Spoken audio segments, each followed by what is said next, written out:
no? Napakalaki po ng violation ng Kongreso.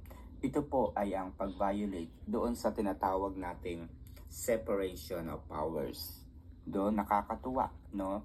Na mayroong isang talagang abogada, no, in the name of Attorney Zuleika Lopez, na talaga namang naglakas ng loob na harapin ang Kongreso, na sabihin dito ang kanilang mga naging violation. So, isa ito sa naging dahilan kung bakit tuwang-tuwa itong si Acop at si Franz Castro. So, ginawa nila ng paraan para mapasight in contempt itong si Zuleika Lopez. So, pakinggan natin ang naging pahayag ni Attorney Zuleika Lopez kung paano niya ipinaliwanag ang naging violation ng Kongreso.